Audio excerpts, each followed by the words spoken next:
sa araw-araw. Pinakikinggan sa Luzon, Visayas at Mindanao. KBP Golden Dove Best News Program. Mula sa Head News Center ng pinakamaraming himpilan at #1 na radio network ng bayan, RMN. Ito ang numero 1. RMN News Nationwide. RMN News Nationwide. Kasama ang maasahang broadcaster, Buddy Oberas, at ang KBP Golden Dove Best Newscaster, Weng de la Peña. RMN News Nationwide. RMN News Nationwide. Headline. Ngayong tanghali sa RMN News Nationwide, death penalty muling isinusulong na isang senador. Usang lethal injection dapat lang sa mga kriminal. Naniniwala ako na dito sa dalawang klaseng krimen na yan, hindi dapat nang mabuhay yung mga taong yan.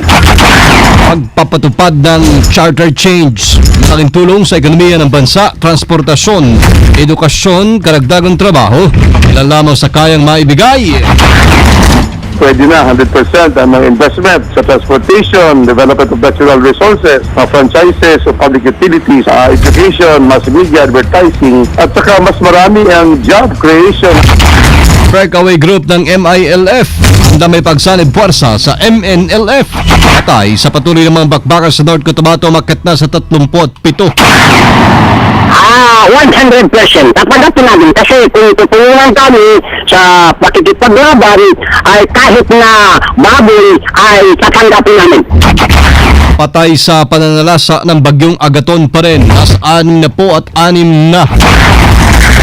Negosyo, Department of Agriculture target na maabot ang 3% economic growth ngayong taon. At Bayong dagat, US President Barack Obama nagbigay ng kanyang ikalimang State of the Union Address.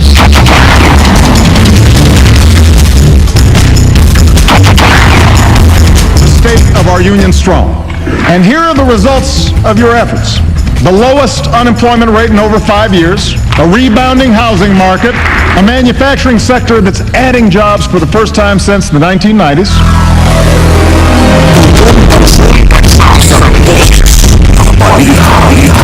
RMN News.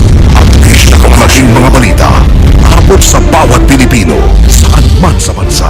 RMN News Nationwide. Mabuhay Pilipinas, tanghali po ngayon ng Miyerkules, January 29 na tayo 2014. Ito ang numero 1, RMN News Nationwide. Ako si Buddy Oberas, tayo live sa DWNX 91.1 RMN Naga, DXRS 1179 RMN Sorsogon, DYKR 1161 RMN Calibo, at sa DXCC 828 RMN Cagayan de Oro. Live pa rin, international mga kasama via Ustream. Search lamang po ang RMN Manila. Live din sa WRMN New York, USA. At sa lahat po natin mga #1 AM stations sa buong bayan. Muli na ngang binuhay sa Senado ang panukalang ibalik ang death penalty sa pamagitan ng lethal injection. Ayon sa dati na hindi pabor doon na si Senador Vicente Soto, panahon na para baguhin ang RA 9346 o ang pagbabawal sa parusang kamatayan. Sa interview ng RMN, igatwiran Senador Tito Soto na hindi kasi natatakot ang mga gumagawa ng krimen sa habang buhay na pagkakabilanggo kahit marapat lamang ibalik na ang death penalty. Hindi ko naman sinasabi na nagnakaw dapat patayin o itong ganito na dapat patayin. Hindi. Ang sinasabi ko ang gusto kong ibalik ang death penalty ay para sa large scale drug trafficking at saka sa mga karumal-dumal na krimen na rape with murder, rape with mutilation, or rape with aggravating circumstances. Tulad sa atin dito, mula nung mawala yung death penalty sa atin dito for drug trafficking, ginagawa tayong playground ng mga drug cartels ng ibang bansa. Dagdag pa ng senador, ang mga heinous crime ay nararapat lamang na may parusang lethal injection o kamatayan, lalo na ngayong paalalaan daw ng palalaang krimen sa bansa. Naniniwala rin senador na ang pagkawala ng buhay dahil sa krimen at ang pagkasira ng mga ari-arian ay nakakapekto maging sa economic development at prosperity ng bansa. death penalty, anti-rich. Kasi pagka life imprisonment lang o ikukulong mo lang at nag-ooperate itong mga drug trafficker na to, hindi lang drug trafficker, pati yung mga ibang mayayaman na nakakulong. Paala sila, basta yung akin, nilalabas ko ito para mapag-usapan, mapagdebatihan uli. Sapagkat naniniwala ako na dito sa dalawang klaseng krimen na yan, hindi dapat nang mabuhay yung mga taong yan. Senator Tito Soto sa interview ng RMN. Death penalty hindi epektibong pampigil sa kriminalidad ayon kay Pinoy. Kasama natin sa balita si Deo de Guzman live. RMN Report. Pinarin na naman ni Pangulong Noynoy Aquino ang inihanging panukala ni Senador Tito Soto na ibalik ang death penalty upang masolusyonan ang tumataas na kriminalidad sa bansa.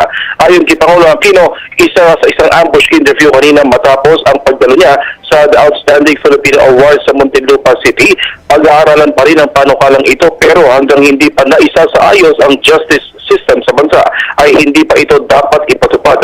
Binigyan din naman ni Pangulo Aquino na hindi deterrence o hindi rin naman mapipigilan ng death penalty ang mga krimen dahil kung ipatutupad ito ay isang kriminal lang ang mawawala.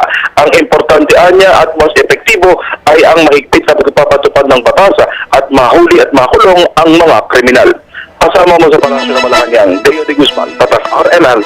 Radyo mo nationwide. Ang VACC ay suportado si Senator Soto na muling buhayin ang parusang bitay. Kasama natin sa Balita Live, Angel Ronquillo. RMN Report. Suportado ng Volunteer Against Crime and Corruption ay sinusulong ni Senador Tito Soto na muling maibalik ang parusang kamatayan sa magitan ng lethal injection. Ayon kay Dante Jimenez, ang founding chairman ng VACC, nakakabahala na kasi ang paglobo ng karumal-dumal na krimen sa bansa. Kasama na nga dito ang ilang kaso ng pangahalay at pagpatay sa mga bata. Bukod dito, dapat din kumilos sa mga law enforcement agencies tulad na lamang ng Philippine National Police at National Bureau of Investigation upang maaresto agad ang mga nasa likod ng mga karumal-dumal na krimen. Sa kabila nito ay dapat din arilang masigurong mariresolba ang kahinaan ng criminal justice system sa ating bansa. Kasama mo sa lungsod ng Maynila, Angel Ronquillo, Tatak, RMN. Radyo mo nationwide. Nilino po ng ilang kongresista na hindi hadlang si Pangulong Noynoy Aquino sa pagtulak sa charter change o CHA. Sa interview ng RMN kay Cagayan de Oro, Representative Rufus Rodriguez, sinabi nito na malaki ang may tutulong ng CHA sa economic provision.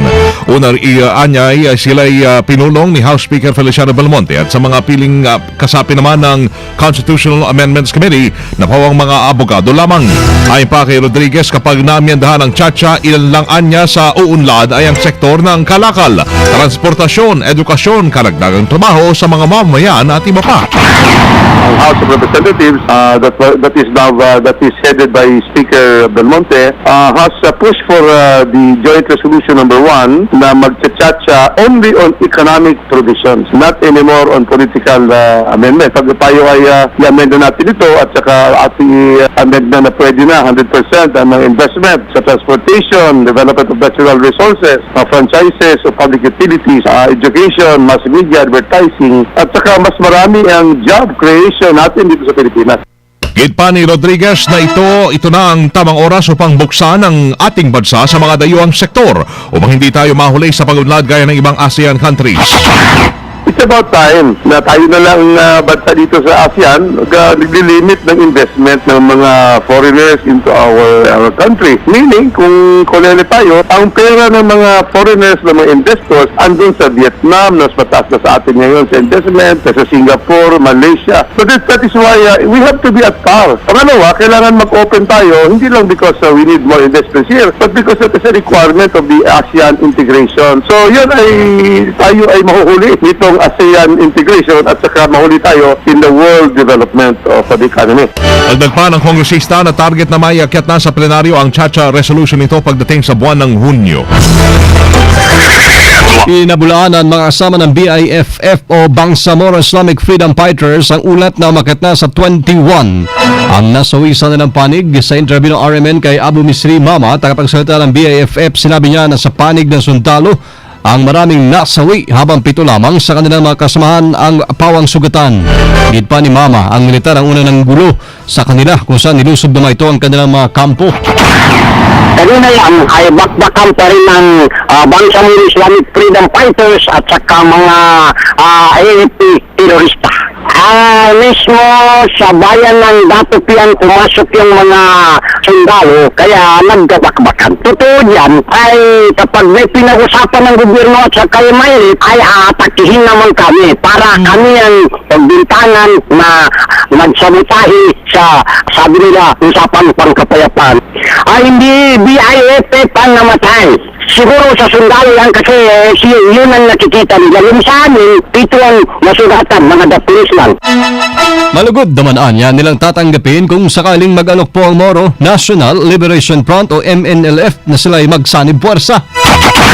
Nag-usap sila sa amin, sabi nila magkaisa kami, pero sabi namin, yun ang pinagkamaganda. Pero pag-isipan namin, kung kami ang pumasok, no way.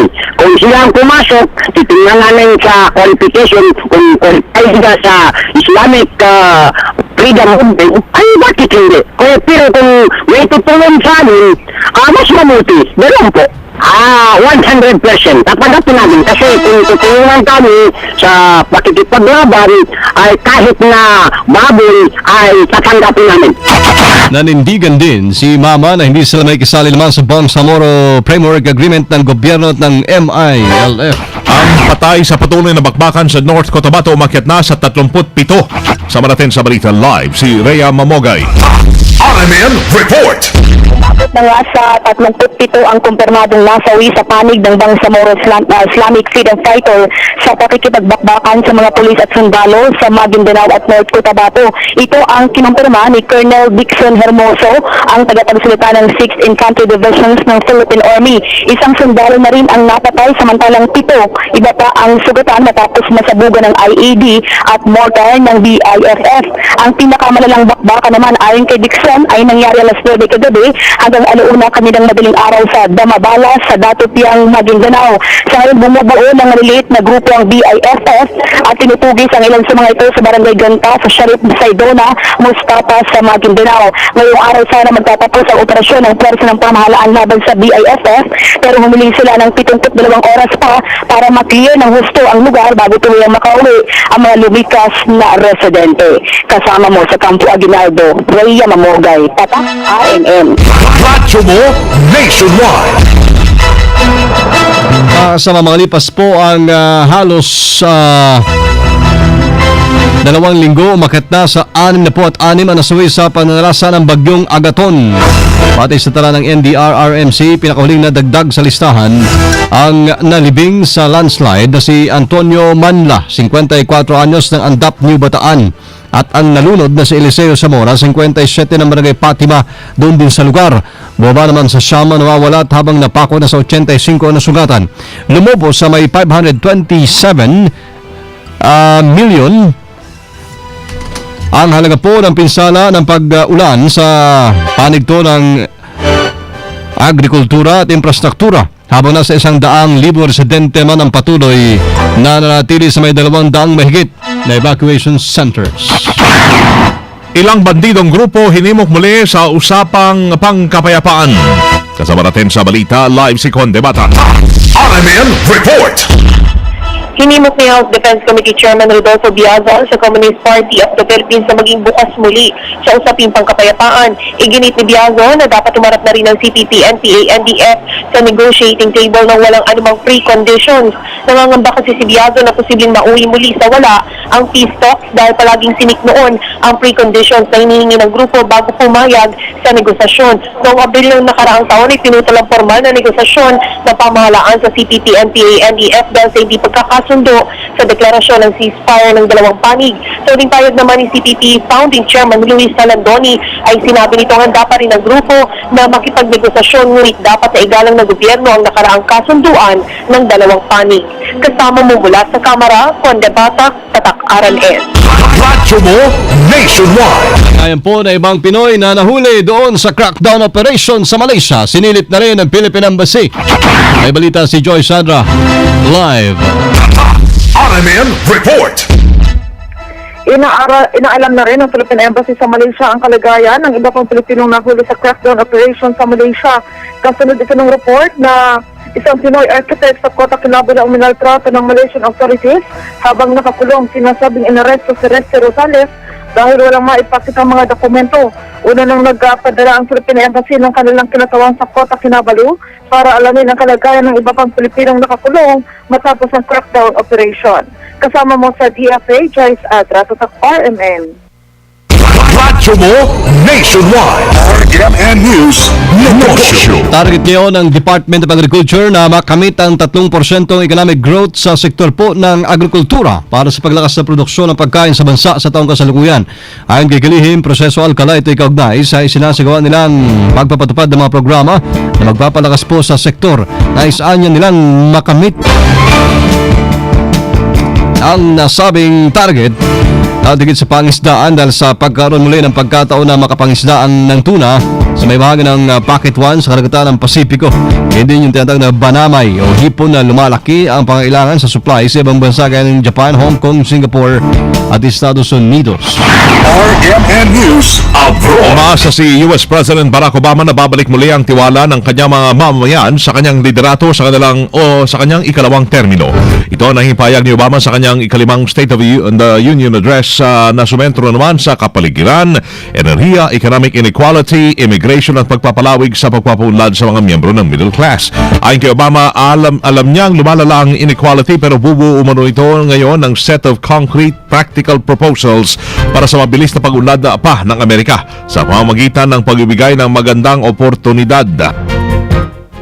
The question for everyone in this chamber, running through every decision we make this year, is whether we are going to help or hinder this progress. For several years now, this town has been consumed by a rancorous argument over the proper size of the federal government. It's an important debate, one that dates back to our very founding. But when that debate prevents us from carrying out even the most basic functions of our democracy, when our differences shut down government or threaten the full faith and credit of the United States, then we are not doing right by the American people.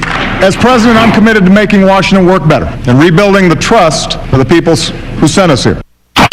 Matatandaan mong nakaraang taon ay nag-shutdown ng gobyerno ng Amerika dahil sa pagbabatigas ng mga nag-iirang mambabatas sa US Congress na itigil ang sigalot at ipasa na ang batas para sa budget. Ay po tayo mga kasama mula sa RMN News Center, Makati City, Metro Manila, Philippines. Yung narinig ang numero ng RMN News Nationwide. Ngayon pong tanghali ito ng Miyerkules, January 29, 2014. Po, pwede mong panoorin ang naging pagbabalita namin ngayong alas 12 ng tanghali sa YouTube. I-type lamang ang RMN News Nationwide. Thank you Lord, muli po tayo nagkasama-sama. Salamat din ho sa inyo naging panahon sa amin. Kasama niyo serbisyo publiko o si Buddy Oberas. Weng de la Peña. Dito pa rin sa tahanan ang pinakamaraming number 1, pinakamaraming himpilan. RMN Radyo mo nationwide.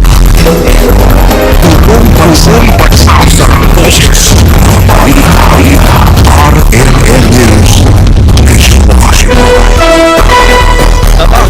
Alas 12:18. RMN. Ang oras ay hatid sa iyo ng Isuzu.